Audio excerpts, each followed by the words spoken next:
فرشتوں کی صفت بھی اللہ نے ہمارے اندر رکھی ہے، عقل بھی دی ہے، اور حیوانات کی صفت بھی رکھی ہے، یعنی خواہشات بھی دی ہے۔ اب جو جملہ میں کہنا چاہتا ہوں، میری پوری تقریر کا خلاصہ یہ ایک جملہ ہے، یہ ایک جملہ میں آپ کو امانت کے طور پر دے رہا ہوں۔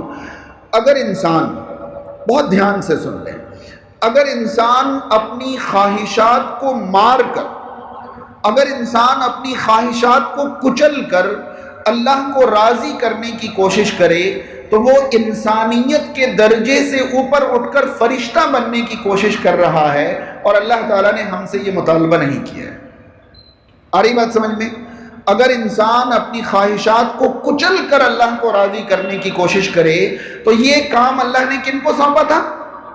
فرشتوں کو۔ ہم سے یہ مطالبہ نہیں ہے کہ اپنی خواہشات کو کچل لو اور اللہ کو راضی کرو، یہ مطالبہ ہم سے۔ اگر کوئی ایسا کرتا ہے تو فرشتہ بننے کی کوشش کر رہا ہے، اور اللہ تعالیٰ نے ہمیں انسان رہ کر اللہ کو راضی کرنے کا حکم دیا ہے، فرشتہ بننے کا حکم نہیں دیا ہے۔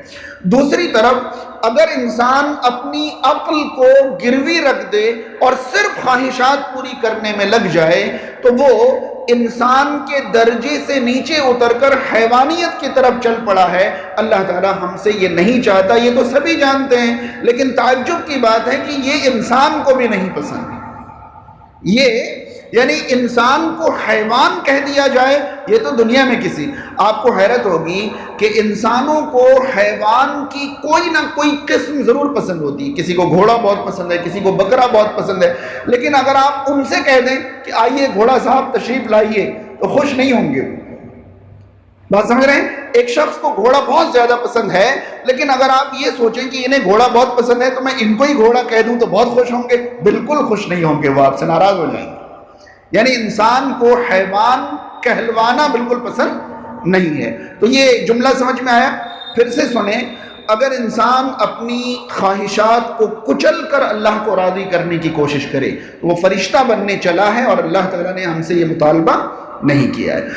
اور اگر انسان اپنی عقل کو بھول جائے، فراموش کر دے اور صرف خواہشات پوری کرنے میں لگ جائے تو یہ زندگی، خواہشات پوری کرنے والی زندگی انسان کی نہیں بلکہ حیوانات کی ہے۔ وہ حیوانات بننے چلا ہے، اور یہ تو خود انسان کو بھی نہیں پسند۔ خلاصہ کلام یہ نکلا کہ ہمیں انسان رہتے ہوئے اللہ کو راضی کرنا ہے۔ کیا مطلب؟ اپنی خواہشات پوری کرنی ہے جہاں پوری کرنا حلال ہے، اور وہاں سے خود کو بچانا ہے جہاں حرام ہے، اور پھر اللہ کو راضی کرنا ہے۔ یہی تو کمال ہے، یہی تو کمال ہے۔ ایک آدمی، شاید میری یہ مثال بڑی عجیب سی لگے لیکن عنوان کے تحت آپ کو سمجھ میں آئے گی۔ ایک آدمی گھر سے باہر نکلے، 100 قدم چل کر واپس آ جائے اور کہے دیکھو میں 100 قدم باہر جا کر آیا لیکن میرے کپڑے گیلے نہیں ہوئے، سر گیلا نہیں ہوا، جسم گیلا نہیں ہوا۔ آپ باہر جا کر دیکھیں تو بارش ہی نہیں ہو رہی ہے، تو آپ کہیں گے یہ کیا کمال ہے، بارش نہیں ہو رہی ہے تو گیلا کیسے ہو جاؤ گے، سوکھا ہی واپس آؤ گے نا۔ کمال تو جب ہے جب انسان بارش میں نکلے اور بغیر بھیگے واپس آ جائے۔ بات سمجھ رہے ہیں؟ اگر انسان اپنی خواہشات کو کچل ہی دے اور پھر عبادت کرے تو یہ کیا کمال ہے؟ جب ہے ہی نہیں خواہشات تو پھر دشواری کہاں ہے؟ خواہشات کو شریعت کے تابع کر کے اللہ کو راضی کرے، کمال تو یہ ہے، کمال تو یہ ہے۔ اب یہ باتیں میں آپ تک کیوں پہنچا رہا ہوں؟ ہمارے معاشرے میں دونوں قسموں کے لوگ پائے جاتے ہیں جو میں نے خلاصہ آپ تک پہنچایا ہے۔ بہت کم تعداد میں ایسے لوگ معاشرے میں گزرے ہیں اور موجود ہیں جو اپنے آپ کو انسانیت کے دائرے سے اوپر اٹھا کر اللہ کو راضی کرنے کی کوشش کر رہے ہیں۔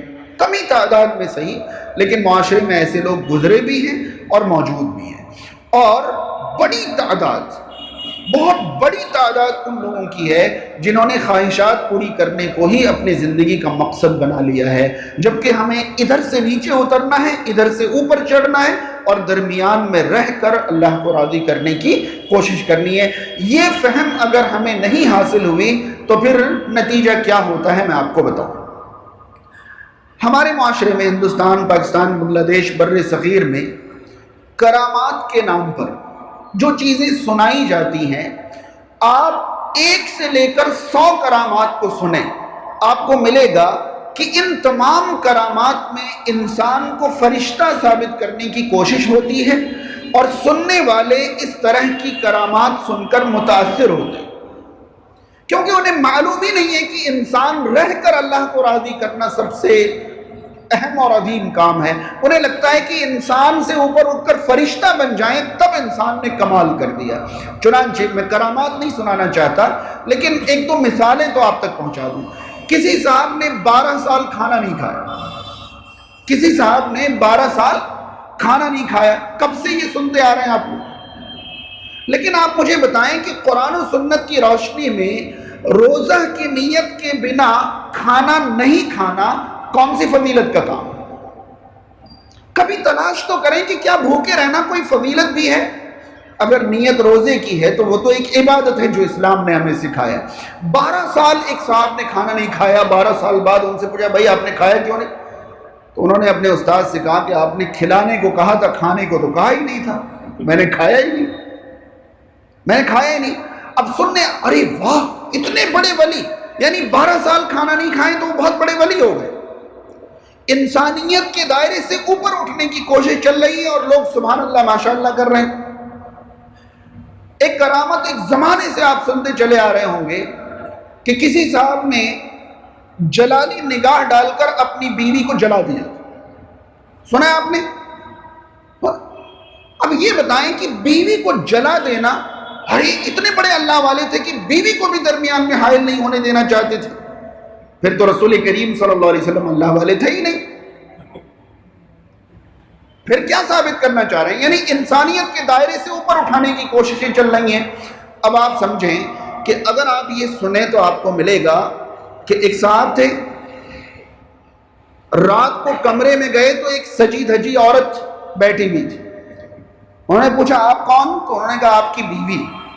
استغفر اللہ، میرے اور اللہ کے درمیان ایک عورت، غصے کی نگاہ ڈالی، وہ جل کر راکھ ہو گئی۔